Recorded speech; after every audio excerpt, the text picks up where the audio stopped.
everyone would be like, I want to be a dragon. And then I'm like, you're getting shot immediately. Yeah. Drive a plane. Like, don't do it. Don't do it. It's dangerous. I'd rather know gun fu instead. Like, See, I would go kind of the dragon route. I would go like a mecha. Like I would transform into the Liger Zero from Zoids or something. You're just gonna have biplanes just buzzing around you. Just like, I'm just going to the grocery store. It's faster this way.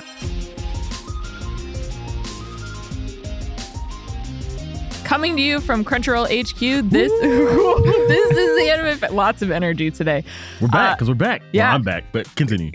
Each week we bring you interviews with amazing people from across the world of anime, from directors to actors, artists, more, all to discuss their work and, of course, their anime faves. It's pop culture with an anime lens. It's so good to have people that actually do it all at the same time, and Nick is not just touching his glasses. Well, we all have glasses. Yeah. That was a shot at Nick for not doing the anime lens. I'm your host, Haley Wiseman. It's me, LeAlec Murray. And it's me, Alex Lebel. And the three of us are here to see just how powerful the effect of anime Really is. I think that was the most in sync that it's ever been. We're all doing when the I've anime watched it. glasses. We're all in sync. It's great. All right, I'm replacing everybody. No, I'm kidding. I'm kidding. This week, we get to welcome a truly inspirational creative. He's the artist, author, and showrunner behind incredible stories like Nimona, Woo. Yes. Lumberjanes, Yes. and Shira and the Princesses of Power. Woohoo. Yes. Welcome to the Anime Effect, N.D. Stevenson. Yay. Thanks for having me. So excited. So psyched to be here. Oh, we are more than excited to have you. Yes. We are all collectively fans of your work. Yeah, the pre-production meeting for this episode was very exciting. Yeah. We were all like, okay, Exciting we have and too many questions. So, we have to cut back the questions. Bring we don't them have on. time. but one that we could not cut because it's how we start every interview Yep. is, what was your gateway anime? Ooh. Okay, so I grew up in a very religious family, very limited media diet. So I have a deep cut for you. Okay. My first anime was an anime called Superbook, which is about two kids and a robot. They are sucked into the Bible, where they meet such figures such as Jesus Christ himself, Adam and Eve, Noah. Wow. I was terrified of it. It was really scary to me. They did not hold back. The Noah's flood, you saw people dying and drowning and screaming and getting washed away. And the devil was like a snake and it was really scary. It sounds like Drifters. Right. Yeah, but Bible edition. Right. But with the Lord Jesus Christ there. Right. So that was my first exposure. I think it somehow ended up in the church library where I grew up. So it was, it was all, but it was pretty dark at times and it went pretty hard.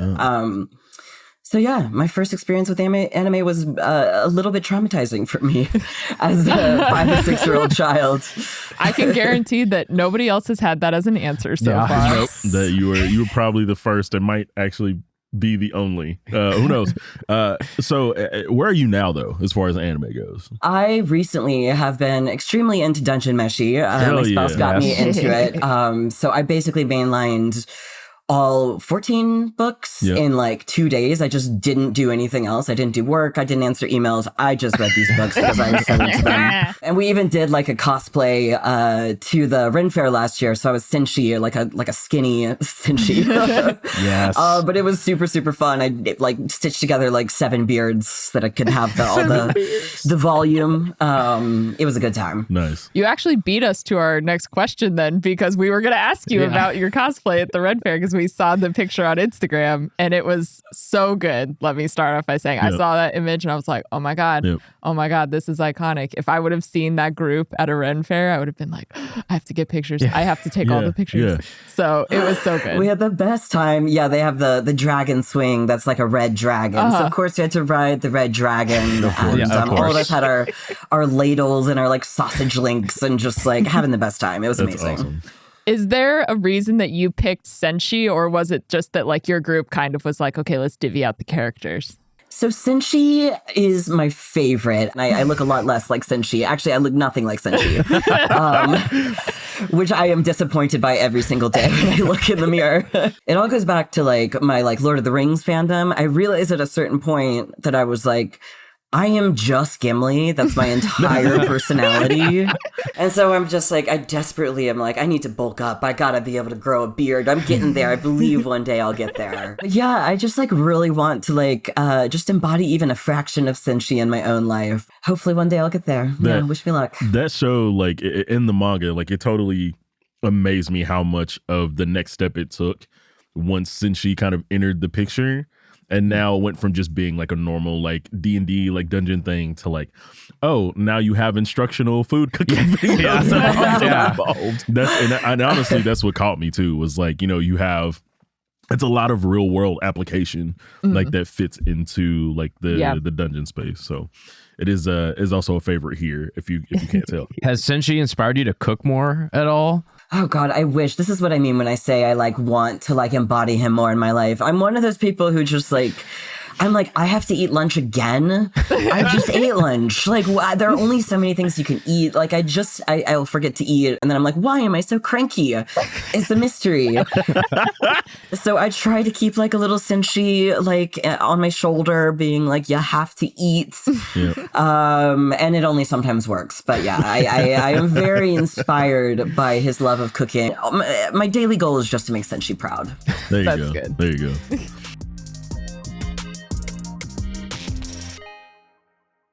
Hey, it's us just sneaking in to deliver a sneaky little ad break to talk about a tool that we think fellow cinephiles and anime fans alike should check out, and that is NordVPN. Guys, I've been using NordVPN for a while, and one of the features that I really like is being able to log into all of my services and accounts and everything securely so that I can watch my favorite anime as soon as I get home. You know what? I'm going to agree with you there. And at the same time, I know my online activity is safe with NordVPN's encryption, threat protection, and dark web alerts that guard against hackers and secure public Wi-Fi, even when I want to access content while abroad. Dark web. Hackers beware. You can unwrap this huge discount by NordVPN by heading to nordvpn.com/anime effect. Plus, with our link, you'll get an extra 4 months free on the 2-year plan, and it is risk-free with Nord's 30-day money-back guarantee. Check out that link in the description.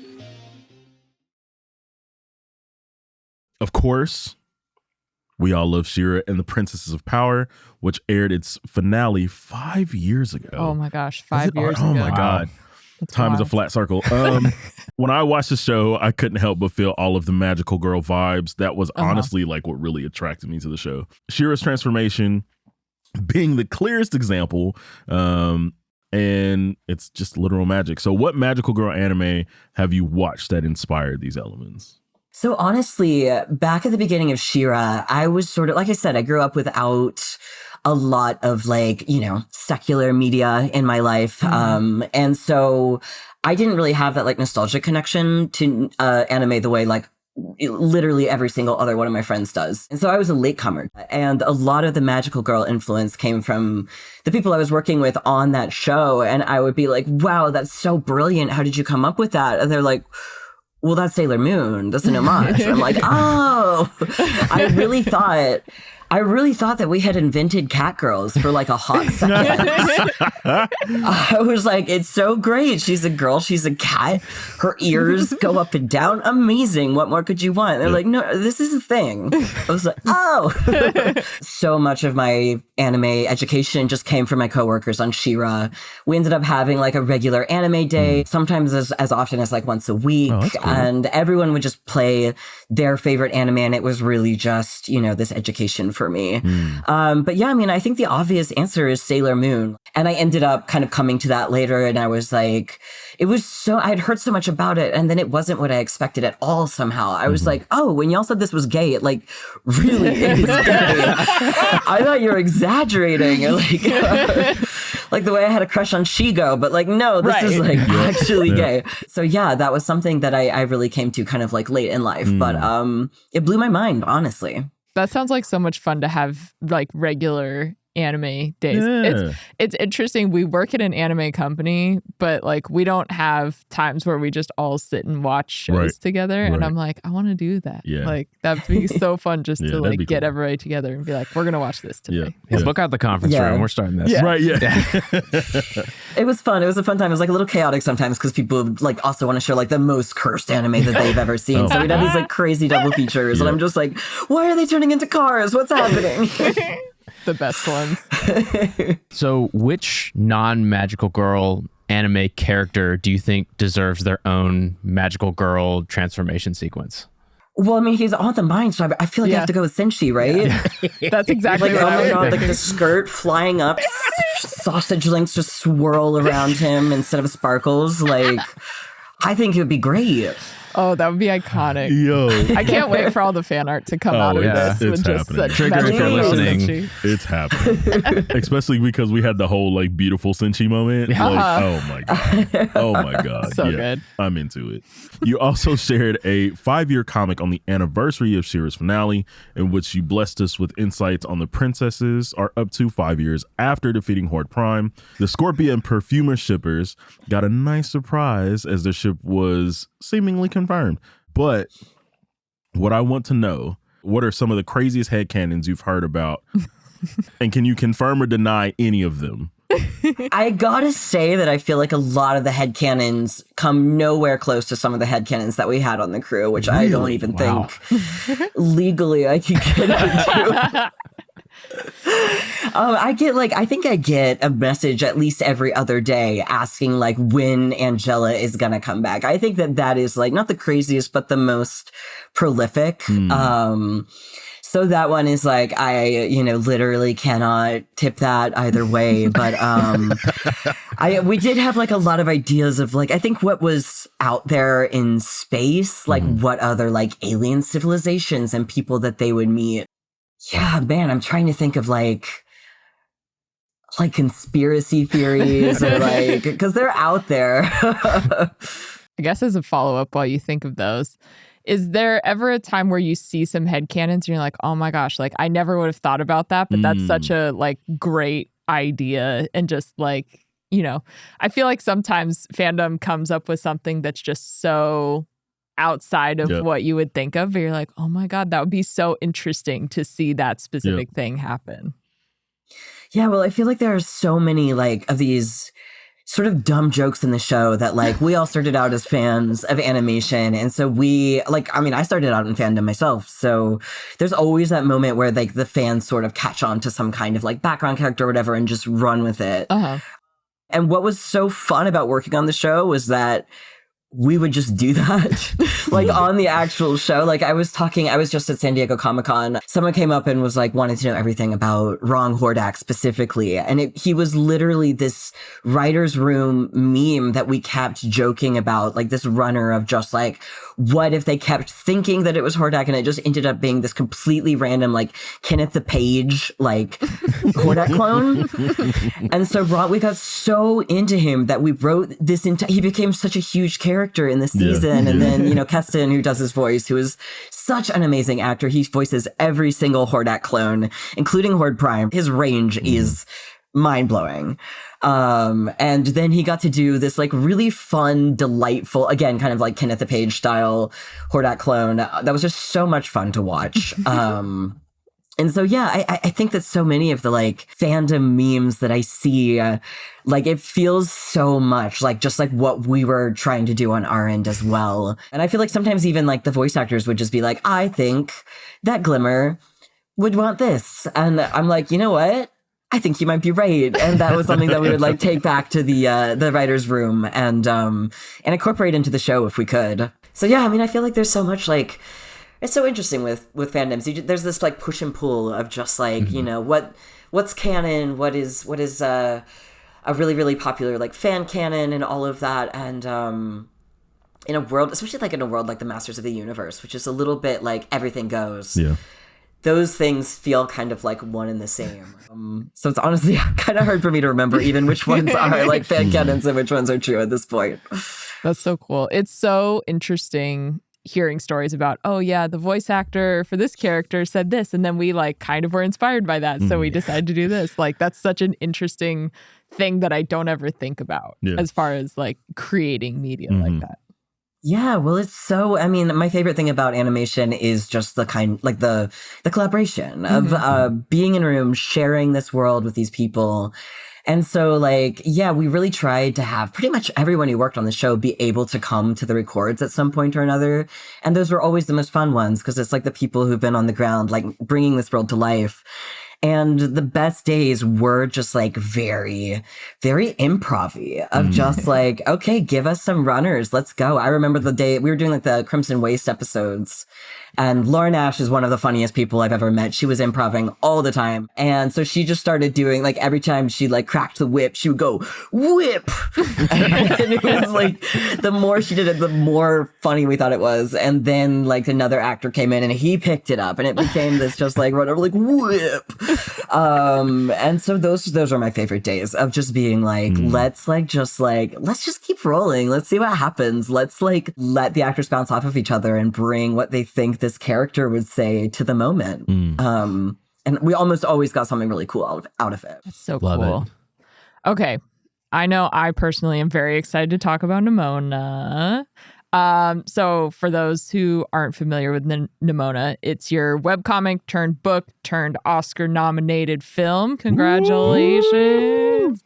So you've gone through the process of basically adapting from very beginning all the way to this huge film. So since we watch a lot of anime that are adapted from source materials like manga and things like that, we're always curious about what that process is like from the creator's perspective. So what surprised you most about that kind of adaptation process for Nimona? What surprised me the most is that it actually got made. I'm gonna be totally honest. I read Nimona when it first came out in the book form, and so then when the movie got announced, I was like, oh my god! But like it from a fan perspective, it felt so long after the book had come out. I was like, wow, this is a surprise. Okay, like I'm not mad about it, but no, I mean I felt the same way. Like when it was when I signed the contract to first like begin the adaptation process, I was like, this is really cool, but frankly, there's no way that this actually is gonna happen. Like, there's just no way. It's this weird little comic, and it's like I just like no. And to be fair, the universe really agreed with me, it seems like, for a lot of the 8-year process. It threw basically everything that it could have possibly thrown at us to prevent this movie from happening, including shutting down an entire studio of over 400 people. The movie died and was fully dead. And then somehow, due to some just, these bastards that would not give up, it rose from the dead again. At times, it was really discouraging. And then at times, it was so inspiring. There were all of these people who just decided, like, no, it's not over. And it was over. But they just didn't stop. And they did something that, like, as far as I'm concerned, they did something pretty much impossible just out of love and passion. And I think Nimona's kind of like punk spirit sort of infused that process for everybody. Wow. And she sort of kept us going. It's like, what would she do? She would turn into a dragon and set the whole thing on fire. Absolutely. So what's our version of that? Let's do that. I was so grateful at the end that I got to be a part of that I got to be as close to the process as I was. I got to like leave my thumbprint on it as well. I felt so lucky about that because it's not a guarantee for a creator. Like I said, my favorite thing about animation is the relationships and the way that stories rise out of the relationships that you create in the industry. And so that's so much of where that movie came from, was just honestly just out of like the power of love. And same as She-Ra, honestly, that was what kept us going. And that comes out so much through the characters, both of those properties. Absolutely. For sure. With Nimona, you can definitely feel the love and care that was put behind it to really bring it to the screen and make it such a, I don't know, like an immersive experience, really. You feel like you're right there running alongside the characters, not just like watching via a camera. It's also very anime, like shonen protagonist too, to come back from like back against the wall, not backing down. I'm going to win this and make it happen. You've mentioned before that Nimona was the character you needed at the time you created her. Are there any anime stories that you found kind of just at the right moment, and how have they impacted you? Well, my first instinct, this is a manga, not an anime, but my lesbian experience with loneliness series. Great. Yeah. And the author's name escapes me at this moment. And they're just incredible. These incredibly raw autobiography comics about coming to terms with your sexuality and your loneliness and finding your place in the world. And I read it at a time when I was doing a very similar thing. And even, you know, the journey to self-acceptance can be so difficult, and the author talks about the way that she, you know, has these maladaptive stress responses, including pulling out the hairs on the top of her head. And that was something that I was doing at the time as well. And I was just starting to even become aware of it, because I'm like, I noticed it when I started to get a bald spot. Yeah. It was the first time I'd seen someone talk about that, and it was, I guess it was also this push of like, not only I'm like, okay, this is a thing that other people have done as well, but it was also like, you know, it's not okay. These little habits of self-destruction might not seem like that big a deal, but they take their toll. Right. And it's worth taking that effort to try and be kinder to yourself. Yeah. I think that they're just mind-blowing, and they are the vulnerability of them and the depths to which she dives to explore aspects of sexuality and gender that just like are so difficult to talk about. I've never read anything else like them, and she uses the manga like format of it so expertly. That was a really big deal for me at the time. Okay. Yeah, I got to take a big breath after that one. I know that was heavy, man. But happy with it. Sorry. No, it's good. Probably could have thought it was a fun one. But no, I mean, just to piggyback off of that a little bit, I think that's kind of the beautiful part about just animation as a whole, like sector, because I mean, just, you know, for me, like, you know, I spent a lot of time in the house, but I was a latchkey kid, like, so like my best friends at a lot of times was animation, or like the anime that I could find at the time. So I mean, I totally understand, because there's always like the key experience for someone that can only really be told through certain mediums, and for me that was like, you know, animation a lot of times. So yeah. On a more fun note, Nimona just got its 10th anniversary limited edition book, which is incredibly beautiful. Not to bring us back to She-Ra, though. But could there be a She-Ra art book or new figures in our future? Oh, I would love that.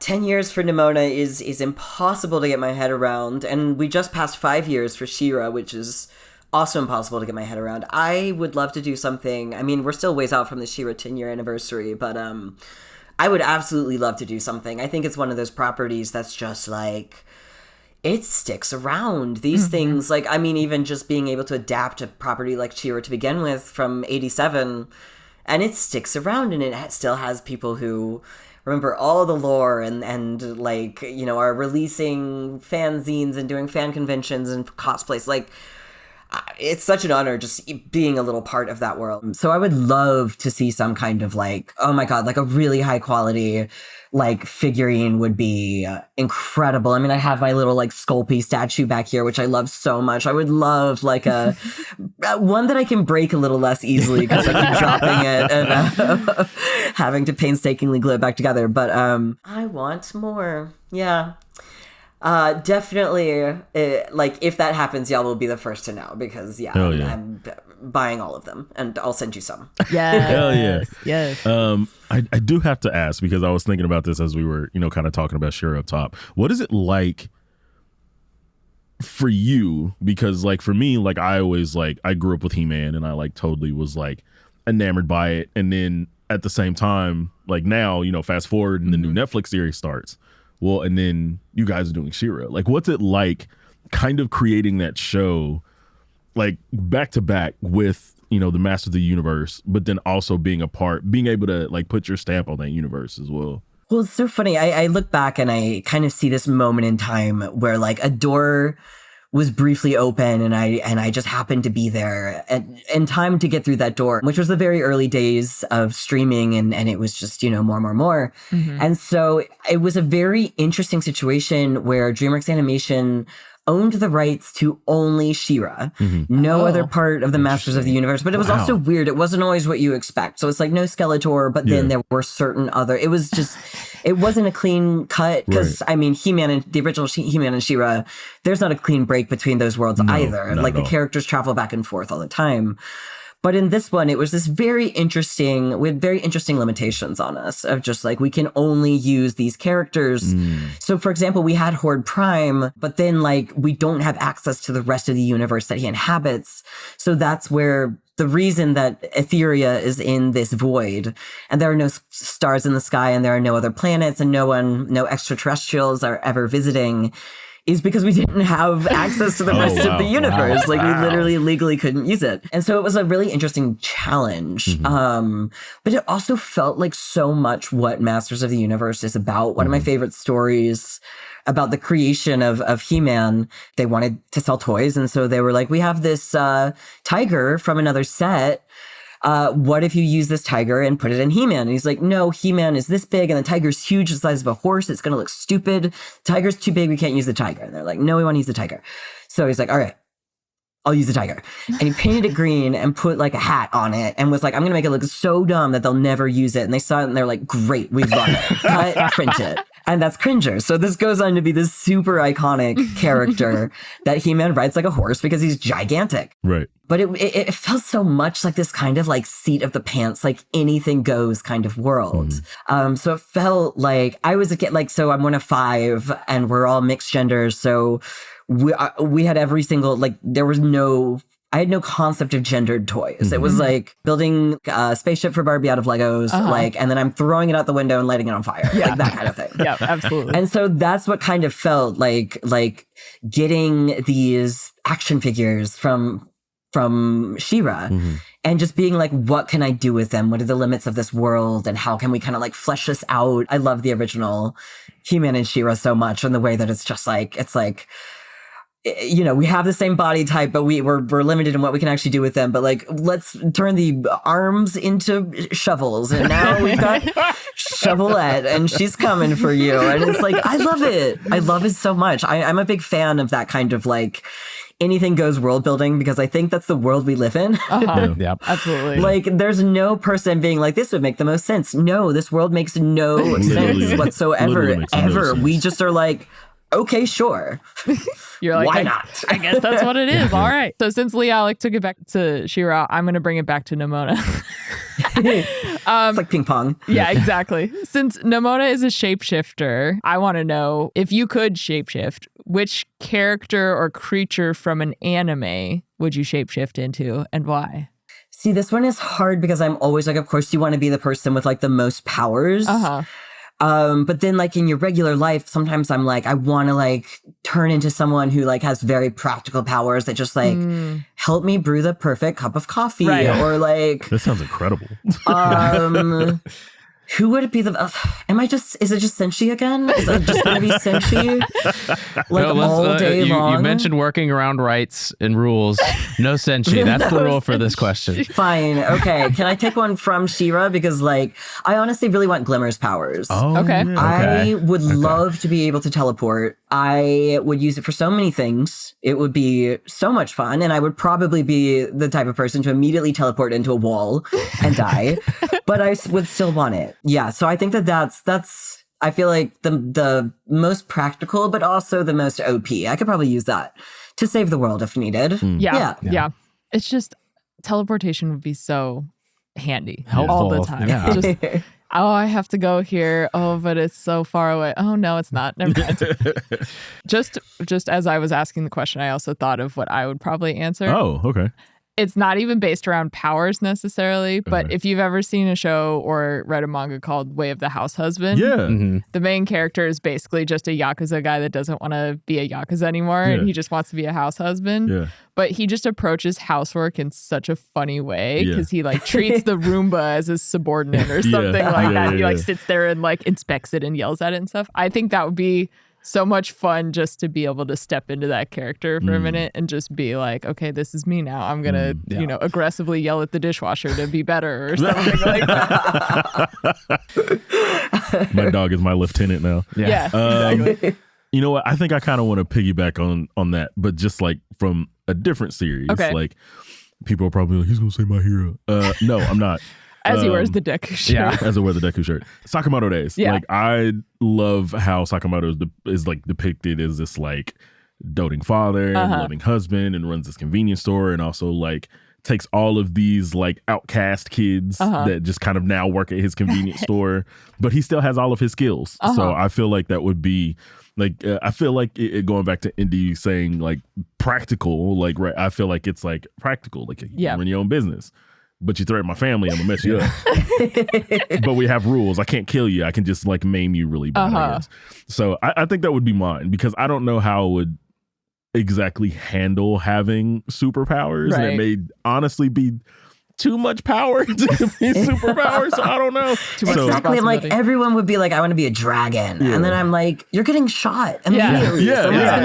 Drive a plane. Like, don't do it. Don't do it. It's dangerous. I'd rather know gun fu instead. Like, See, I would go kind of the dragon route. I would go like a mecha. Like I would transform into the Liger Zero from Zoids or something. You're just gonna have biplanes just buzzing around you. Like, I'm just going to the grocery store. It's after this way. It's not teleportation, but it's close. Right. Like, I'm clearing miles with every step. Right. You get to the grocery store in 2 steps. So and then I'm like stronger. It's like a lot of property damage, though. How are you going to pay for that? Dragon insurance. Yeah, somebody's got insurance. Progressive, if you're listening, Y'all insurance.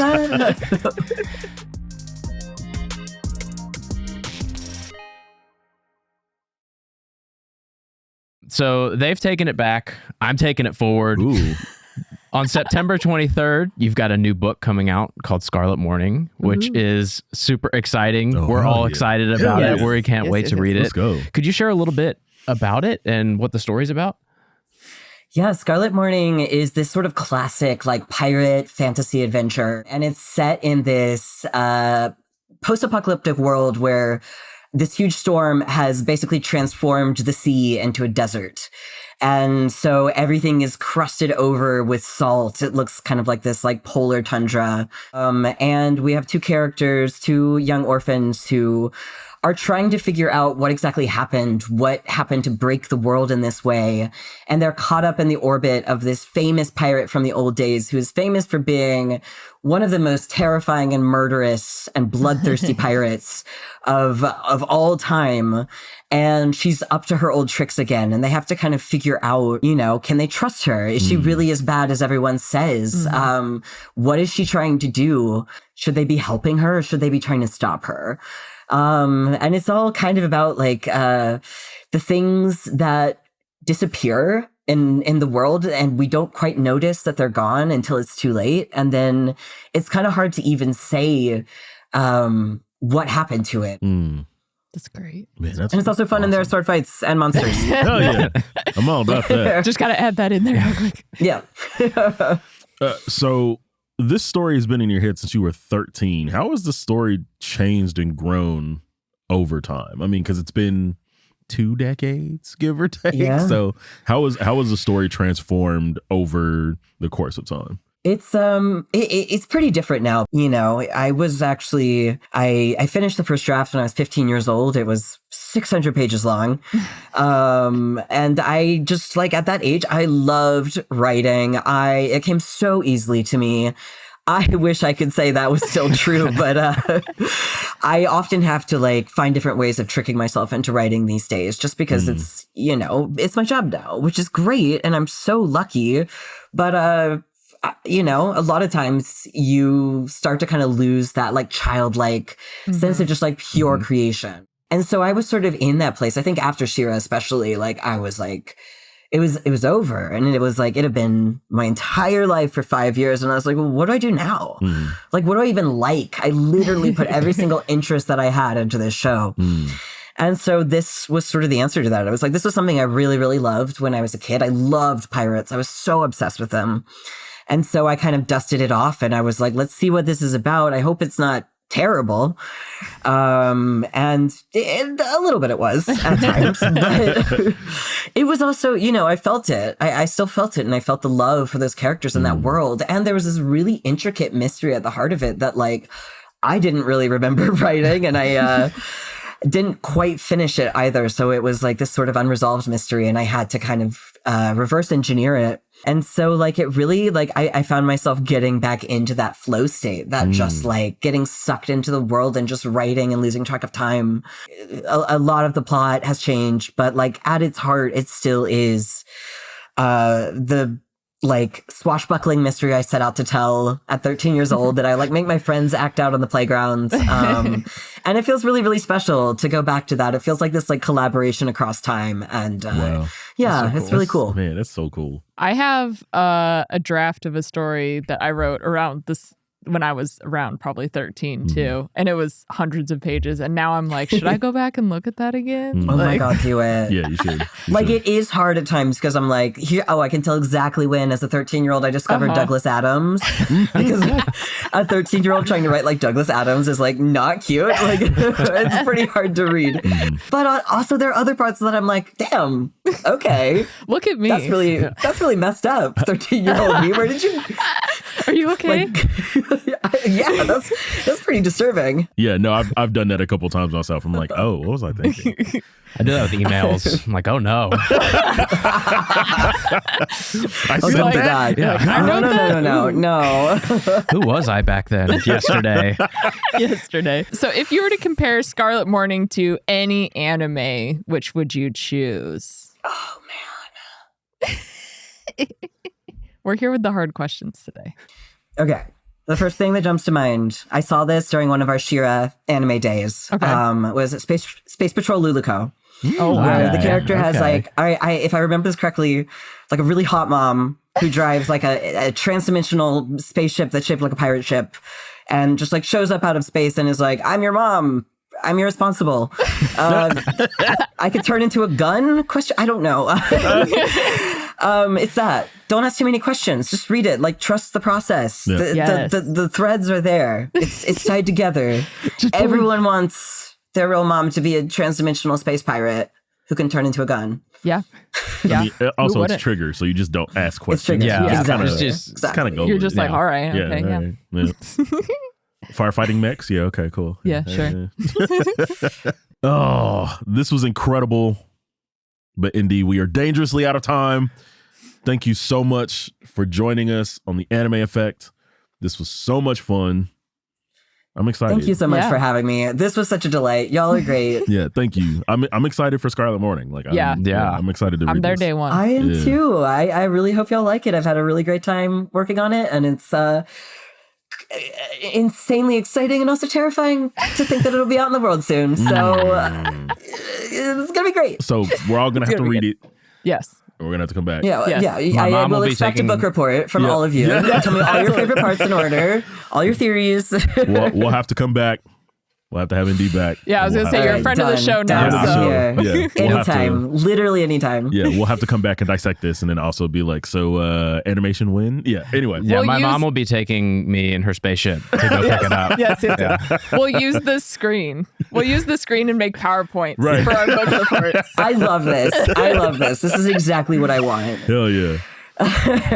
Well, thank you so much for joining us. It was a pleasure. And like we said, friend of the show, welcome back anytime. We are back. Hi, guys. We did it. We're back. Final Demon Slayer rewatch. Gasp. Yeah. We've been watching Demon Slayer, Kimetsu no Yaiba, all the way leading up to the release of Infinity Castle. We've been slaying this rewatch. Which is so soon. Infinity Castle drops, next week by the time you're hearing this? Yeah. By the time you guys hear this, we'll be a week out. Wowza. Do you have your ticket? Yeah, if you don't have your ticket, you should get one. A lot don't of let them it are sell sold out on you. A lot are sold out right now. Don't let it sell out on you, girl. Gosh. Unless you want to sit like this close to it. Yeah. I might like break your neck looking at that 4K beautiful animation. Like Busta Rhymes, I get it. Today we are covering Demon Slayer Kimetsu no Yaiba, the Hashira training arc, also known as Season 5, episodes 1 through 8. Fix your skill issue. I like to call this one, Everybody's Got Abs. You've got abs. Oops, And you've got abs. You've got abs. The pigeons have abs, or the pigeons. The crows have abs. The mice do have abs. The birds mice do have abs. The mice, the muscular mice. It's like they were training with Finn Balor. It's just oh my gosh. It doesn't get old seeing the tiny Demon Slayer men with just like they're just jacked. Huge. Yeah. Like Tanjiro. Like, how are you like 16 shredded? And you're just like, are you wearing football pads? Is he 16 already? I thought he was younger than that, honestly. Are you wearing football pads under your skin? That's what it looks like. Right, yeah. And it's like you have like 1% body fat. So yeah, the first bullet we have here is everybody has abs. Yep. Because this is the training arc. Yep. So not only, it's a little bit of a double entendre because not only are all of the Demon Slayers effectively training with the Hashira in an attempt to awaken their marks and get super powerful to take on Muzan. Yeah, because that was we didn't really like establish that in the last episode. Yeah, but that's the play. That's this arc. Yeah, but everyone has marks because they show up in the last. That's arc. right. That's right. But but also the Hashira themselves are training. Mm-hmm. It's less obvious, but they're also training to set up for this final showdown. Right. So we get kind of a little bit of everybody. Which is great because we had, up until this point, we had only really seen like half of Rengoku, Uzui. Yeah. There's a lot. There's a little bit of Giyu. Yeah. I'm saying before this arc. And there's 10 total Hashira, right? There are 10 Hashira. And we've only seen a fraction of them. Yep. We also get to see Uzui. They've all been watching Love Island. We get to see Tengen Uzui again. We haven't really seen him since the Entertainment District arc. Our boy retired. King of Arms. Not totally. Yeah, no one's ever really retired. He like retired and was like, I'll just start training recruits now, which is horrible for them. Yes. Great for us, but horrible It felt good to see him again. Yeah, man. He's so flashy. Especially after like, it's not flashy. Your training's not flashy. We all love a white-haired sensei. Hell yeah. I was glad to see him, especially because like it kind of like filled the gap of us like losing Rengoku because we're like, this is the second week in a row you got to bring him up. I get chills, bro, every time. I miss my guy, okay? Mm-hmm. But it's also like, and I think that's also important because we figured out how important Rengoku was to Tengen. Yes. So him kind of like filling the gap of that like mentorship for everyone, I think was like really important here too. Yeah. And I mean, despite the fact that like this is super intense training for everyone involved, and like a number of the like kind of background NPC Demon Slayers are kind of like, we're good. Yeah, we're dying. We're good. We're dying from this training. We're leaving. This is the calm before the storm. Yes. Like this entire arc is building up to get freaky. I mean, like, like intense, like, not like okay, yeah, not like, freaked out, not like feet. Not like feet, God. like grippers. So there's a few different things in motion right now. Like they know Muzan's coming, right? So they believe at this point they can get the upper hand by sort of placing these pieces on the chessboard. Yeah, Tamayo, Lady Tamayo, who we met way earlier, in the series, way in the way back, who is a demon. Yep, who has like spent 200 years like mastering being able to resist the orders and the compulsion and working on medicine. She basically like still drinks blood though. Yeah, but she basically lives to defeat Muzan at this point. Yeah. I hate that.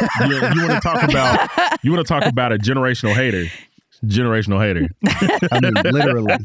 And so, but we do get her working with Shinobu, the insect Hashira, who is proficient in obviously the venoms and poisons of bugs. Bugs. They're working on a poison. Yeah. They're going to get him. And it's not Cusco's poison. The poison, not the poison meant for Cusco. It's Muzan's poison. The poison specifically for Muzan's poison. Or what is it that he makes? Spinach puffs? Spinach puffs, yeah. It's spinach puffs. Yep. So it's kind of a whirlwind here at the end. So we kind of get to see Gyome Himejima. That sounds right. Yeah. In action for the first time. Yeah. The only demon slayer Hashira, who does not use a sword. Yeah. He uses a ball and chain mace. Which has always been one of my favorite blunt object. There is a fight at the end of this arc because, okay, it's swirling around in my head. So we have to kind of lay it out here a little bit. Yeah, because it's very dense. Muzan shows up. Yep. And Ubuyashiki is like ready for him. Yeah. And he knows he's going to kick it. He knows he's going to die. But he's like, me and my family, our sole purpose exists to defeat you. We're going to... Dishonor on you? We're going to blow you up. Dishonor on your family? We're going to blow you up. Dishonor on your cow? So they do. Which proceeds to one of the coolest explosions in all animation. Coolest and longest explosions. And like, okay, so I actually watched a breakdown of the render of it. It's a really cool blend of like animation and like 3D rendering. Mm-hmm. If it's the one I'm thinking of, the one that's like, and it reverberates it's through the... Super emotional. We lose Ubuyashiki. Mm-hmm. And then we get this kind of showdown. It doesn't kill Muzan. Which is crazy because I thought they had him dead to rights. Yeah, but then you knew that there was more. But you knew there was more, right? But the anticipation of like, oh, they've got him, they got him. And then you just hear their wah, and then they hit literally him. The bottom drops out. Yeah. Crazy. I was going to say. But that's after he kills Lady Tamayo. Yeah. And absorbs her. Crazy. And maybe the poison as well. The poison meant for Muzan. Muzan's poison.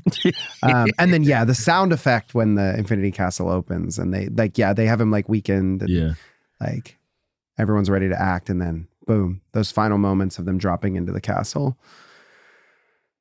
Every time I see that part, dude, I get chills because it's like they're this close. And then literally just the bottom drops out and it just drops out and they're just falling. And it's like, oh my God. And then you see Zenitsu open his eyes and you're like, oh, let's go. Yeah. Boy's awake. Falling in the castle. We're here. We've arrived. We did it. That's it. We caught up. We rewatched Demon Slayer. Oh my God, you guys. It was great. Gosh, I hope Thank you guys enjoyed that. Thank you for coming on this little rewatch journey with us. That was fun. If you want us to rewatch other stuff, let us know. Yeah, for sure. Can't guarantee we'll do it, but it's nice to hear from you guys. Little anime watch club, Well, we will rewatch High School DxD. No. Go get your tickets for Demon Slayer Infinity Castle. September 12th. And we will watch School Days. Let us know. Let us know how you're enjoying it, how many times you've gone to see it. Yep. We'll see you in a post-Infinity Castle world, y'all. Hell yeah. That's a world I want to live in. That's right. All right, y'all. Back to the episode.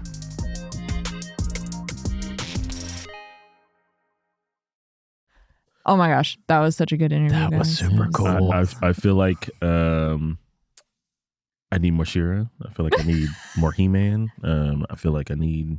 I gotta go watch Nimona again. I gotta reread Nimona. Yeah, you know what? I'm gonna go watch it because I haven't watched it. You haven't watched it yet? It's so good. Go watch it. It's so good. Yeah, that's your homework. That's my homework. And then also like I need to just go. Like I've read Lumberjanes, but I think I need to like own Lumberjanes now. Yes. So I'm gonna go buy it. Yeah.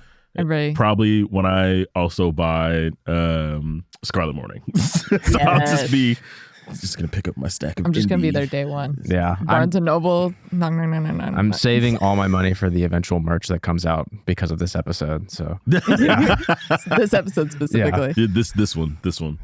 All right. Well, I think that's it. Okay. Haley, you want to take us out? Yeah. Thanks for joining us on another episode of The Anime Effect, brought to you by Crunchyroll and Sony Music Entertainment. Be sure to subscribe so you never miss an episode. The Anime Effect is hosted by me, LeAlec Murray, Nicholas Friedman, who is not here, absent, playing hooky. Leah President, also playing hooky. Absent. And today, Haley Wiseman and Alex Lebel. I'm over here. That guy. We are executive produced by Jonathan Hirsch, Jonah Clay, and the hooky Nicholas Friedman. Thank you to our lead producer, Kyla Carnero, and our producer, Carla Solorzano, and our associate producer, Zoe Culkin. Open-ended Films recorded and Pixelworks edited the video. Our head of production is Sammy Allison. Special thanks to Tamika Balance-Kalasny. We'll be back next week with more anime because anime is always happening and we're here to talk about it. And there's nothing, not a single thing, not one iota that you can do about it. One damn thing that you can do about it. Hell yeah, brother. Eagle screams. Later days, y'all. Bye, everybody. Bye.